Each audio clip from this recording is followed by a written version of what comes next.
வடிவேலு ஒரு படத்துல சொல்லுவாரு தெரியுமா? "ஏன்டா என்ட்ட சரசம் பண்றதுக்குன்னே உங்க ஆத்தா, அப்பா உங்கள பெத்து போட்டுருப்பாங்களா?" அப்படின்ற மாரி தான் இருந்தது இந்த இன்சிடென்ட் நடக்கும்போது.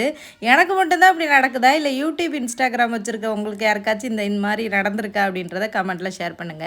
ஒருத்தவங்க என்னைய வந்து WhatsAppல கான்டாக்ட் பண்ணியிருந்தாங்க.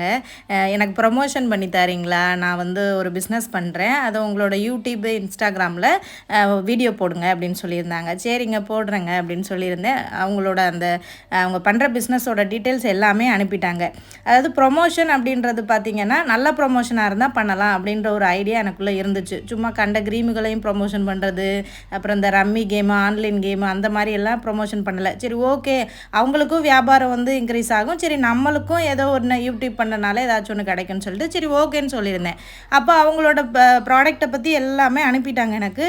இந்த பேமெண்ட்ட பத்தி ஒண்ணுமே பேசல. அப்ப நானா தான் கேட்டேன். சரி நான் அந்த மாரி வீடியோ போடுறேன்லங்க, எனக்கு நீங்க என்ன பேமெண்ட் தருவீங்க? அப்படின்னு தாங்க கேட்டேன்.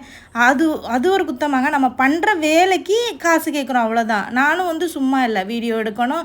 அவங்களோட ப்ராடக்ட்டுக்கு ஏத்த மாரி நான் வீடியோல பேசி போடணும். அதுக்காக நான் ரொம்ப அதிகமாவும் கேட்கலங்க. ரொம்ப கம்மியா தாங்க கேட்டேன். அவங்க அதோட காசெல்லாம் கேட்பீங்களா நீங்க ப்ரமோஷனுக்கு? அப்படின்னு கேட்குறாங்க.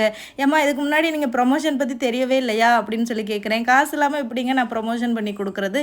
நானும் இதில ஒர்க் பண்றேன்ல, ஒர்க் பண்றதுக்கு தானே காசு கேட்குறேன் அப்படின்னு சொல்றேன். ரொம்ப பேராசைலாம் படாத அப்படின்றாங்கங்க. இது என்ன கொடுமையா இருக்கு? நானா வாண்டடா தேடி அவங்க கிட்ட போய் கேட்கல ப்ரமோஷன் குடுங்கன்னு. அவங்களா தான் வந்தாங்க. காசு கேட்டா இப்படி பேசுறாங்களேன்னு தான் தோணுச்சு. என்னத்த சொல்ல?